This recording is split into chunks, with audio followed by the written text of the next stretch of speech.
Hello, my name is Maxine Miller. I'm Jean's sister from Iowa.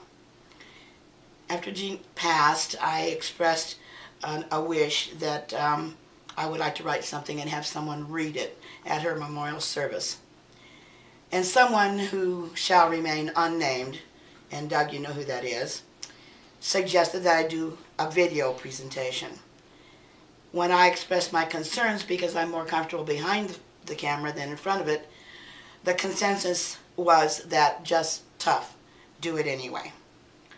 So it is in the form of a letter, and I would like to share that letter with you. So bear with me a little bit if I stumble a little as I go along. Dear Jean, well, you just had to go and do it, didn't you, Jean?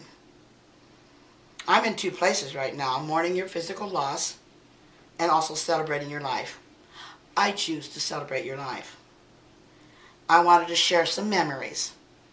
I remember when, as young women, I told you when you got married that I would be your maid of honor. So the day came when you met the love of your life, as I had met mine, and you nicely held me to my promise. Just a small change, though. I was matron of honor.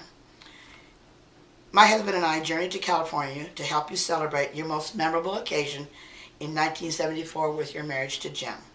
What a marvelous day. A year later, you presented me with a godson. Over the years, you, Jim, and Jimmy spent many vacations with us in Iowa. I called you City Girl, and you called me Hayseed.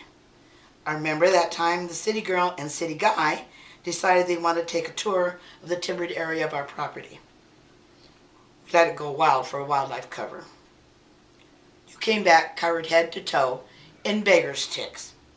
That's a very small seed with a pronged ends that will attach itself very securely to any clothing that brushed by them. By the time we had removed all the bigger sticks from your shorts and your top, they were a complete write-off. They looked like they'd been used by a cat for a scratching post. We introduced your husband to peach picking and making butter in a churn. We took the boat out on the mighty Mississippi River for a tour between the lock and dams, about a 10-mile stretch of the river.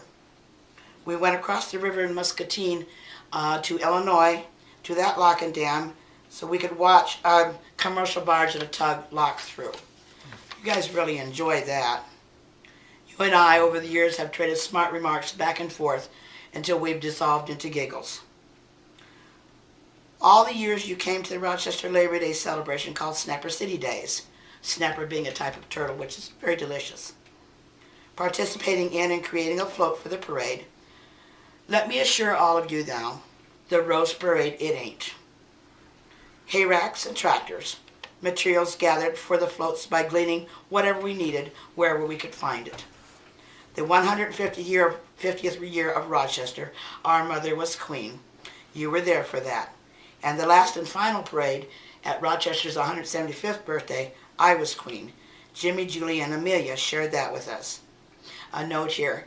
Proceeds from the parade in Rochester are used for a college scholarship fund for local students. I want to thank you for the gift of your son and allow him to embrace his Iowa heritage by frequent visits through his youth and teen years and into adulthood. You raised a remarkable young man. I want to thank you because through Jimmy, I have met some amazing young people. Sean and Alex, Matt and Ray, to name a few. Their generous acceptance of me into their circle made my heart soar. Also for the blessing of Julie, Jim's wife, and for them to allow me to be god granny to Amelia.